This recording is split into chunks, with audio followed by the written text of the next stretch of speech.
인생의 목표야말로 발견할 가치가 있는 자산이다. 그리고 그것은 외부에서 발견되는 것이 아니라 자신의 내부에서 발견되는 것이다. 로버트 루이스 스티븐스 마스터마인드 요약. 이 요약 부분은 독자들에게 이 강좌의 토대가 되는 중심 개념을 파악하는 데 도움을 주려는 취지에서 마련하였다. 물론 중심 개념이란 마스터마인드라는 단어로 대표될 수 있다. 이에 대해서는 강좌의 전 부분에 걸쳐 많은 지면을 할애하였다. 모든 새로운 개념은 특히 모호한 성질의 것은 수차례 반복이 된 후에야 자리를 잡게 되는 법인데, 이러한 효과를 위해 요약 부분에서는 마스터마인드로 알려진 원리를 다시 설명하겠다. 협력으로 성공에 필요한 지식을. 마스터마인드는 두 사람 이상의 마음이 조화의 정신으로 호의적으로 연대되었을 때 개발될 수 있다. 미리 밝혀둘 것은 조화의 정신으로 결합이 되든지 안 되든지 마음의 모든 마음의 결합에는 성원들에게 새롭게 영향을 미치는 존재를 창출한다는 것이다. 둘 이상의 마음이 일단 접촉하게 되면 그때는 제3의 정신이 탄생하지만 이것이 항상 마스터마인드를 만들어내는 것은 아니다. 때로는 둘 이상의 마음이 만나 마스터마인드와 반대되는 부정적인 힘이 생겨나는 경우도 있다. 이미 앞에서 얘기한 바와 같이 어떤 마음들은 조화의 정신으로 화합되지 않는 경우도 있다. 그런 사실은 화학에서 그 유사성을 찾아볼 수 있는데, 이를 통해 여러분은 이 원리를 좀 더 명확히 이해할 수 있을 것이다. 예를 들어 H2O는 두 개의 원소가 물로 전환된 것이다. 수소 원자 1개와 산소 원자 1개로는 물이 생산되지 않으며 그들은 조화롭게 결합되지 못한다. 또한 각각은 무해한 원소였는데 결합되는 즉시 치명적인 유독 성분으로 되는 경우가 있다. 달리 말하면 독성 물질로 알려진 여러 물질들도 특정한 원소와 결합하면 중화되거나 무해하게 될 수 있다는 것이다. 특정 요소가 전체의 성질을 바꾸는 것처럼 특정한 마음의 결합은 그 마음들이 결합된 전체 성질을 바꾸어 마스터마인드를 생산하거나 정반대의 파괴적인 마음을 만들어낸다. 시어머니와 사이가 좋지 않은 며느리라면 마스터마인드의 반대 현상을 경험하였을 것이다. 그 방면의 심리학자도 아직 정확한 이유를 규명하지 못하고 있는데, 대부분의 시어머니들은 자신의 며느리에게 부정적인 태도로 영향을 끼친다고 한다. 그들 마음의 결합은 마스터마인드를 생성하는 대신 적대적인 영향을 일으키는 것이다. 앞의 사실은 너무나 잘 알려져 따로 부연 설명이 필요치 않을 것이다. 어떤 경우에는 조화를 이루지 못하고 마스터마인드를 만들어내지 못한다는 사실을 리더들은 유념해 둘만 하다. 그러므로 조직 내 전략적인 위치에 호의적이고 조화로운 정신으로 화합할 수 있는 구성원들을 선택 배치하는 것이 리더의 책임이다. 그런 사람들로 그룹을 만들 수 있는 능력이 리더십의 가장 중요한 덕목이다. 이 장에서 다루겠지만 앤드류 카네기가 힘과 부를 축적할 수 있었던 원천이 바로 여기에서 비롯됨은 주지의 사실이다. 철강 사업에 필요한 기술적인 사항은 하나도 아는 바가 없었지만 카네기는 구성원들을 통합하고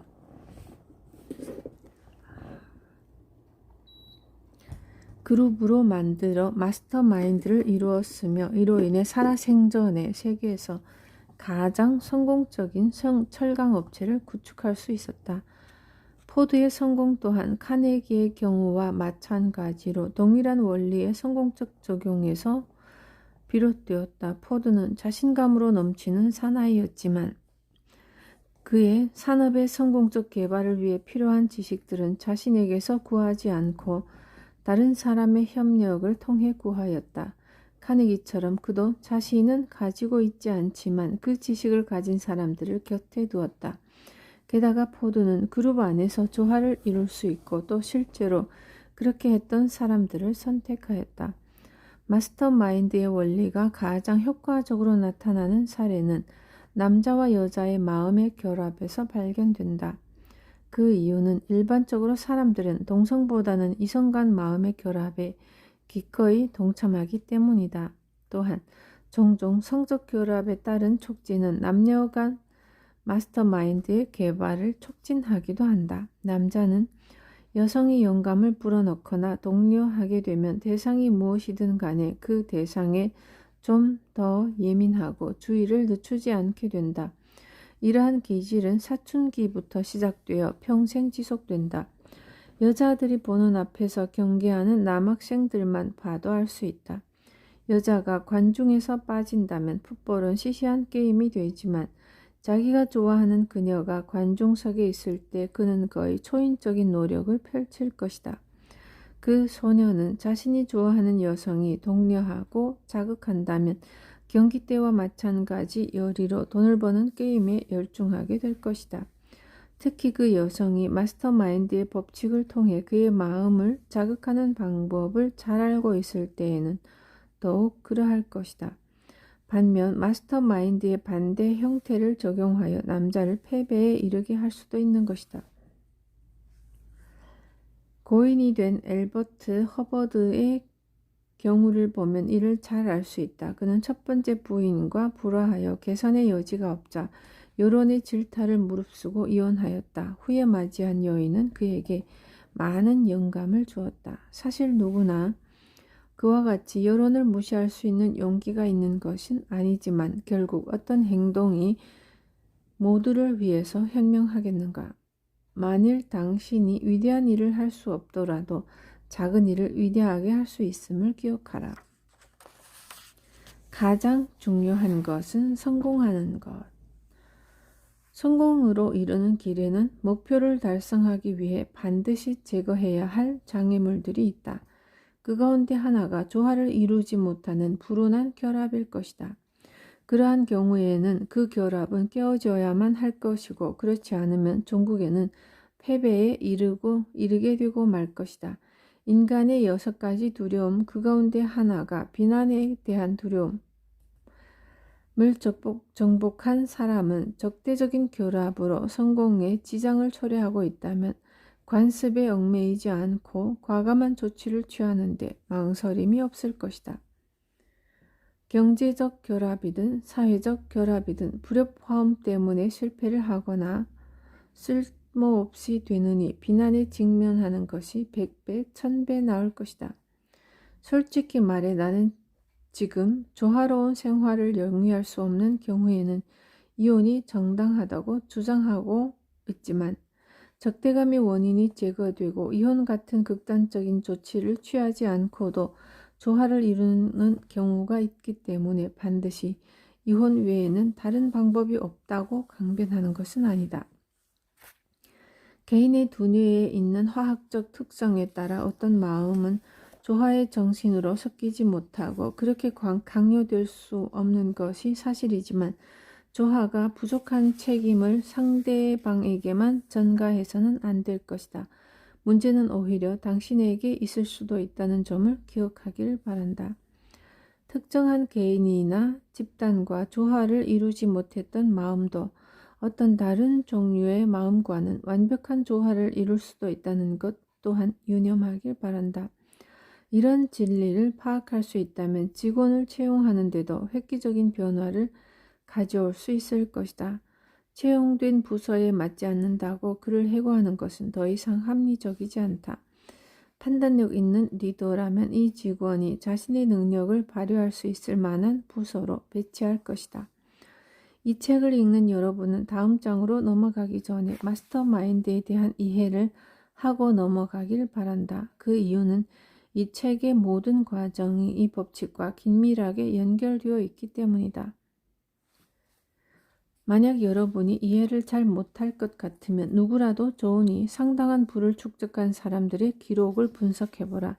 그가 의식하든 아니든 틀림없이 마스터마인드의 원리를 이용하고 있을 것이다.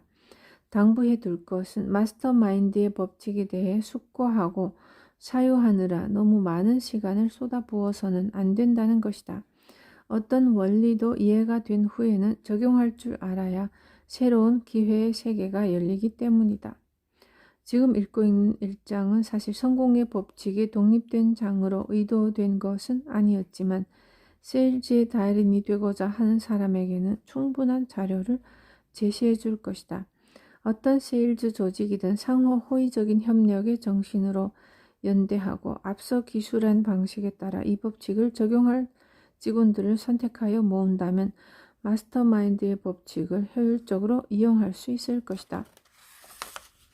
유명한 자동차 대리점에서 12명의 영업사원을 고용했는데 마스터마인드 법칙의 적용을 위해 2명이 한 조를 이루어 6개 조를 만들었다. 그 결과 이들은 모두 종전의 판매 기록을 갱신하였다. 이 대리점은 한 주에 한 대 클럽이라는 조직을 결성하였는데 일주일에 평균 한 대씩은 팔자는 취지에서 이름 지은 것이다.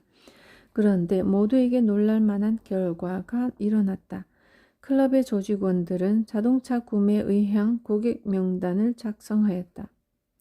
판매 사원은 각기 자신에게 할당된 100명의 잠재적 고객에게 일주일에 카드를 한 장씩 보내고 매일 적어도 10통의 전화를 걸었다. 엽서 한 장에는 그들이 팔려는 자동차의 장점을 하나씩만 적어보냈고 이에 덧붙여 면담을 요청하는 글귀도 첨부하였다. 면담은 급증하였고 거래 또한 급격히 이루어졌다.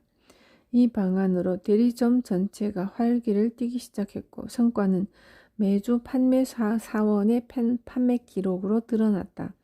대리점은 이 클럽의 사원들에게 특별 보너스를 지급하였다. 생명보험회사에서도 이와 유사한 방법을 채택하였다. 이를 채택한 대리점은 단지 이 계획의 도입만으로 직원의 증문 없이도 쉽사리 사업 규모를 2~3배까지 확대할 수 있었다. 이 계획을 생명보험회사에 적용하기 위해 특별한 수정을 할 필요도 없다. 일주일에 최저 판매량을 정해놓고 최소한 보험을 한 건을 판매하자는 한 주의 보험 하나 클럽을 조직하기만 하면 될 것이다. 승자는 도중에 그만두지 않는다. 그만두는 사람치고 승리하는 사람은 없다.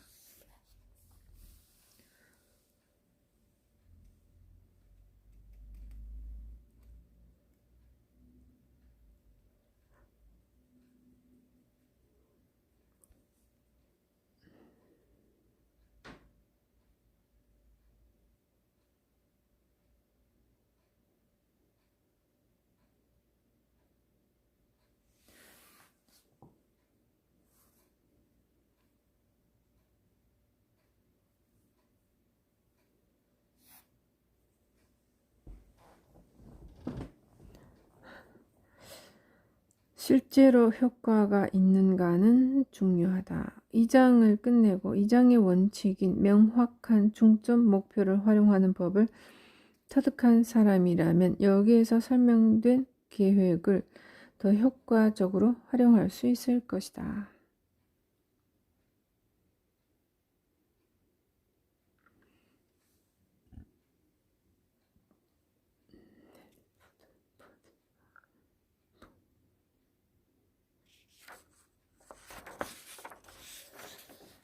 한 가지 당부하고 싶은 것은 지금 설명하는 1장은 단지 개론에 불과하므로 성공의 법칙을 최소한 5번까지 읽지 않았다면 2장의 원리를 성급히 적용하는 것을 삼가달라는 것이다. 또한 개론을 따로 작성한 주된 목적은 전체 강좌가 기반으로 삼고 있는 몇 가지 기본 원리들에 대해 짚고 넘어가기 위해서이다. 앞에서 잠시 언급한 원리들은 각 장에서 어떻게 적용될 수 있는지 다루고 있으므로 그때 참조하기를 바란다. 어떤 이론이나 법칙 혹은 원리를 막론하고 그 최종적 평가는 실제적으로 효과를 내는가에 달려있다. 마스터마인드의 법칙은 실제 효과를 나타내고 있으므로 견고한 이론으로 입증되고 있다. 이를 이해하였다면 여러분은 이제 2장으로 넘어갈 준비가 된 것이다.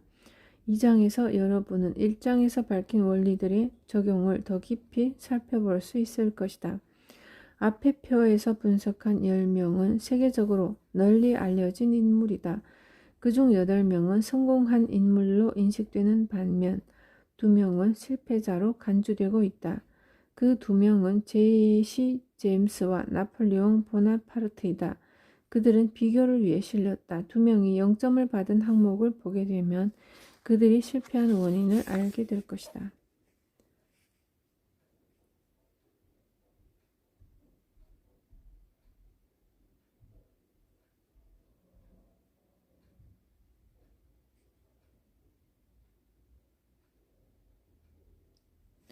황금률의 이행.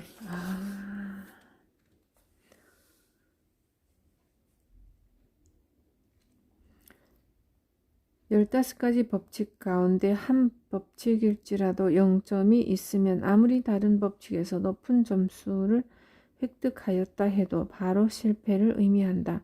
성공을 거둔 사람들은 명확한 중점 목표 항목에서 모두 100점을 받은 것에 주목하기 바란다. 이는 어느 분야를 막론하고 성공을 위한 필수 조건이며 여기에는 예외가 없다. 자신이 아는 사람 가운데 성공한 5명, 실패한 5명 등 총 10명을 선택해 분석해보는 것도 좋을 것이다. 자신을 평가하고 약점이 무엇인지 살펴보도록 하라.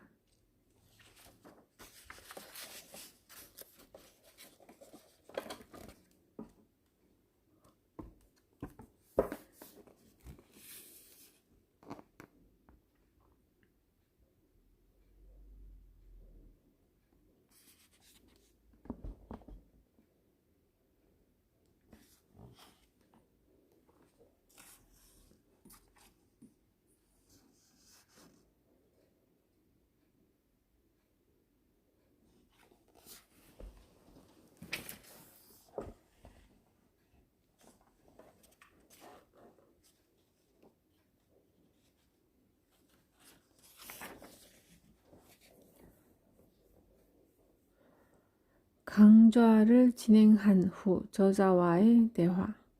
6가지 가장 치명적인 것. 사람은 누구나 두려워하는 것이 있게 마련이다. 다음 글에서 인간에게 가장 위해한 6가지 두려움을 접하게 된다.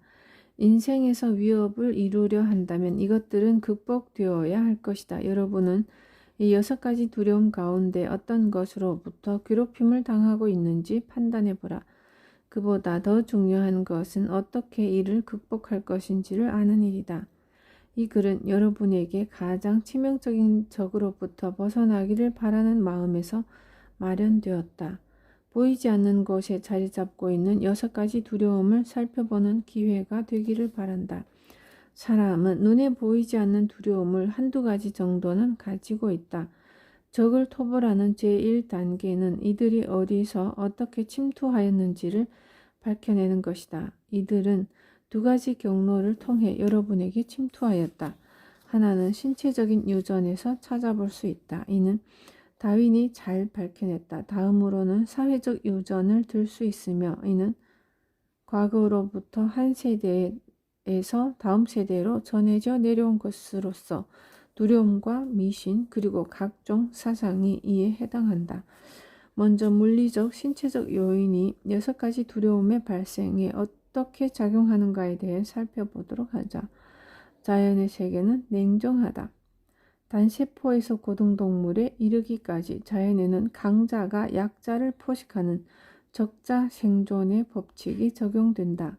물고기는 곤충과 벌레를 잡아먹고 새는 물고기를, 먹이사슬의 상단에 있는 동물은 다시 물고기를, 이렇게 계속해서 인간에게 이르기까지 된다. 인간은 모든 동식물을 먹을 뿐 아니라 같은 사람도 먹어치운다. 진화라는 것은 사실 강자가 약자를 잡아먹는 잔인한 기록이다. 이러니 약자가 강자에 대해 두려움을 갖는 것도 자연스러운 일이라 하겠다. 이 두려움의 의식은 모든 생물들이 타고나는 것, 바로 내재된 것이라고 봐야 할 것이다. 물리적 유전에서 기인한 두려움의 본능에 대해서 살펴보았다. 그러면 이제 사회적 유전으로부터의 두려움을 살펴보고 그것이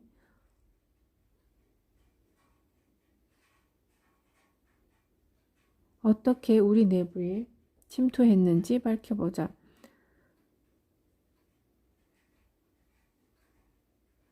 사회적 유전은 우리가 가르침을 받은 모든 것, 다른 존재와의 경험이나 관찰을 통해 배운 모든 것을 가리킨다. 고정관념과 편견은 잠시 접어두고 다음에 6가지 두려움을 하나하나 살펴보도록 하자. 가난에 대한 두려움. 인간의 최대적인 이 두려움에 대해 밝히려면 용기가 필요하다. 그런데 그 진실을 들어주는 데는 더 큰 용기가 필요하다. 가난에 대한 두려움은 인간이 동료인 인간을 경제적으로 포식하는 데서 비롯되었다. 본능은 있으나 생각하는 능력이 없는 동물은 서로 물리적인 포식, 즉 신체적으로 잡아먹는다. 그러나 더 고차원적인 직관과 강력한 사고라는 무기를 지닌 인간은 동료를 물리적으로 잡아먹지 않고 경제적으로 포식하는 데서 더욱 커다란 만족을 느낀다. 이러한 점에서 그 영향이 막대하기 때문에 국가와 정부는 수많은 법을 만들어 강자로부터 약자를 보호하고 있다. 가령 부정증권 판매 단속법의 경우를 보더라도 약자를 경제적으로 포식하려는 인간의 본성을 엿볼 수 있을 것이다. 늙음에 대한 두려움. 이 두려움에는 크게 2가지 요인이 작용한다. 첫 번째로는 노령에 빈곤이 겹치게 될지도 모른다는 생각에서 비롯된 것이다. 둘째로는 불과 유황의 지옥이라는 말에서 잘 알 수 있듯이 현세보다 끔찍한 세상이 있다는 종교적 믿음에서 비롯되었다. 건강 상실에 대한 두려움. 이 두려움은 물리적, 사회적 유전 모두로부터 발생된다. 출생에서 사망에 이르기까지 육체 안엔 끊임없는 투쟁이 벌어진다. 육체를 구성하고 제대로 기능하게 만드는 세포와 질병을 일으키는 침입자 간의 투쟁인데 이 두려움은 약자가 강자에 먹히는 냉정한 자연계의 법칙과 같다. 결국 이것은 육체 안에 날 때부터 가지고 있는 두려움인데 위생과 청결관념의 부족에 따른 사회적 유전도 한 몫을 하고 있다. 사랑 상실에 대한 두려움. 질투라는 것이 결국 광기의 또 다른 형태이기 때문에 광적인 질투로 정신병원을 찾는 사람이 많다. 이에 따라 이혼과 치정에 얽힌 살인이나 잔인한 보복이 이루어지고 있다. 이는 시대를 거쳐 내려온 유물로 석기시대 이래 자신의 여자를 동료에게 완력으로 뺏겼던 때부터 이어져 내려온 것이다. 지금은 다만 방법의 변화가 생겼을 뿐이다. 완력 대신 이제는 포장된 선물이나 스포츠카, 샴페인 다이아몬드, 호화로운 주택으로 마음을 사려고 한다는 것이 다를 뿐이다. 과거 쫓기만 했던 것에서 지금은 유혹하는 것으로 다소 기술이 진보하였을 뿐이다. 타인의 비판에 대한 두려움. 이 두려움이 어디서 어떻게 생겨나는 것인지 규명하는 데는 어려움이 따르지만 그 존재는 확실하다. 예를 들어 이 비판에 대한 두려움이 없었다면 남성들은 대머리가 되는 것을 꺼리지 않았을 것이다. 여성은 헐렁한 모자를 쓰기 때문에 대머리가 적은 반면 남자들은 머리에 꼭 끼는 모자를 쓰기 때문에 이것이 모근의 순환을 방해해 머리카락이 더 빠지게 된다. 그럼에도 불구하고 남자들은 남들이 자기에게 매너가 없다고 비난할까봐 모자를 쓰고 실내에서는 벗는 것이다.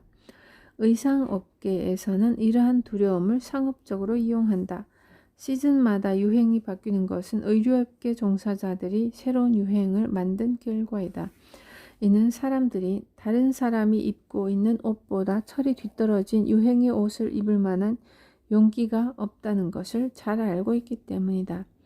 만약 이에 대해 고개를 갸웃거린다면 남성들이여 올해 유행하는 힙합 바지 대신 예전에 유행했던 양복 바지를 입고 거리를 걸어보라. 혹은 작년에 유행했던 모자를 쓰고 거리를 걸어보라. 만약 여러분이 어색하고 불편하다고 느낀다면 그것은 바로 눈에 보이지 않는 적 비난에 대한 두려움 때문이다.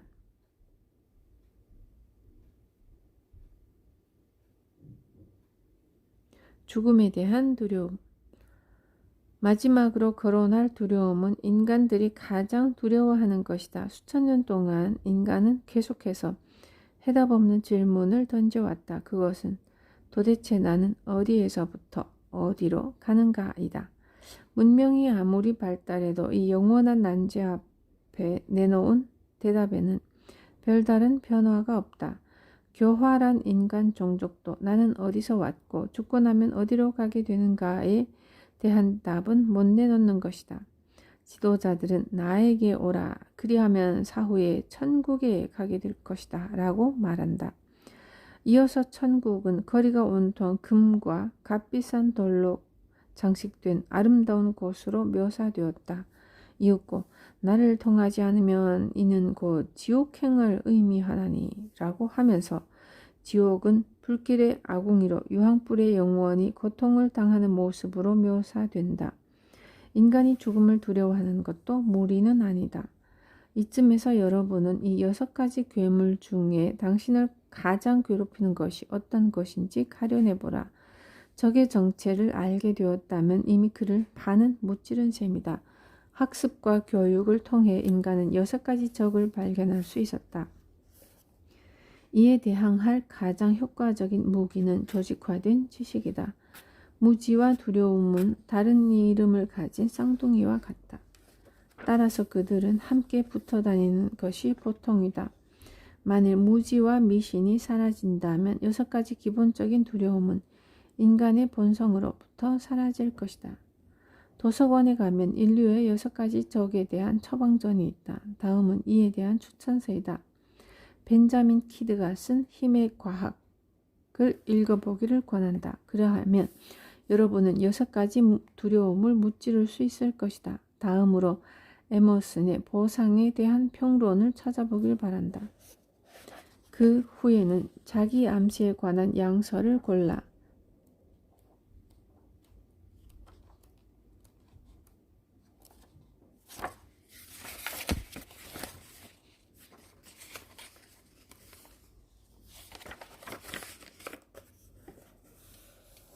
오늘의 믿음이 내일의 현실로 다가온다는 원리를 터득하길 바란다. 그리고 로빈슨의 마음의 작용은 자기 자신의 마음을 이해하는 데 좋은 출발점이 되어줄 것이다. 사회적 유전의 원리를 통해 암흑시대의 무지와 미신이 우리에게까지 전해져 내려왔다. 그러나 여러분은 현대 사회에 살고 있다. 모든 결과에는 원인이 있다는 점을 알고 있다. 그러므로 현상의 원인을 분석하면 그 6가지 두려움의 족쇄로부터 벗어날 수 있을 것이다. 엄청난 부를 축적한 사람들을 살펴보면 그들 성공의 원인을 찾아내보자. 헨리 포드가 좋은 예가 될 것이다. 그는 25년이라는 짧은 기간 동안 가난을 정복하고 세상에서 가장 부유한 사람이 되었다. 그의 성공에는 요행이나 기적 같은 것이 작용하지 않았다. 단지 현재의 여러분도 활용 가능한 특정한 원리들을 주의 깊게 관찰하고 준수한 데서 비롯된 결과이다. 헨리 포드는 6가지 두려움에 굴복당하는 우를 범하지 않았던 것이다. 만약 여러분이 그들을 분석하는 데 곤란함을 느낀다면 여러분 주위에서 2사람을 골라 분석하여도 될 것이다. 한 사람은 여러분이 판단하기에 실패자를 고르고 다른 사람은 성공한 사람을 선택하라. 그 뒤 그들을 성공에 이르게 한 것은 무엇이고 실패 요인은 무엇인지 분석해보라. 실제적인 사실들을 분석해야 할 것이다. 그러한 사실들을 모으는 과정에서 여러분은 현상과 원인에 대한 값진 교훈을 얻게 될 것이다. 그냥 우연히 발생하는 일은 없다. 모든 것들, 즉 땅 위를 기어다니거나 바다에서 헤엄치는 동물에서부터 사람에 이르기까지 모든 생물은 자연 진화 과정의 결과라고 할 수 있다. 진화는 질서정연한 변화이다. 이 질서정연한 변화는 기적으로 이루어지는 것이 아니다. 물리적 외형이나 색상이 세대를 걸쳐 천천히 일정 질서에 따라 변해가듯이 사람의 마음 또한 끊임없이 변화하고 있다. 바로 이 점에서 발전에 대한 희망을 발견할 수 있다. 여러분은 여러분 마음을 단기간에 변화시킬 능력을 지니고 있다. 자기 암시가 적절히 실행된다면 1개월 안에 여러분은 6가지 두려움을 당신 앞에 무릎 꿇릴 수 있을 것이다. 1년간 지속적인 노력을 기울인다면 이 모든 적을 다시는 일어서지 못하도록 코너에 몰 수도 있을 것이다. 오늘 당신의 마음을 지배하고 있는 생각이 내일의 당신을 결정한다. 6가지 두려움을 물리칠 결단을 하면 이 싸움은 이미 반은 이겨놓은 것과 다를 바 없다. 이러한 생각을 가지고 적들을 눈 밖으로 몰아내 여러분 마음속에 발붙일 곳이 없을 때까지 서서히 압박해야 할 것이다. 강력한 사람은 아무것도 두려워하지 않는다. 심지어 신조차도. 강력한 사람은 신을 두려워하지 않고 사랑한다. 힘은 두려움에서 생겨날 수 없는 것이다. 두려움에서 비롯된 힘은 결국 붕괴되고 말 것이다. 이 위대한 원리를 마음속에 새겨두어라. 그러면 당신은 직위 및 지위가 낮아서 사람들에게 당신에게 복종해야 할 사람들의 두려움을 기반으로 힘을 쌓으려 하지 않아도 될 것이다. 가장 파괴적인 죄악은 남에 대한 비방이다. 이는 인간의 마음에 상처를 주며 여타 모든 죄악과 합세하여 무자비하게 명예를 훼손시킨다.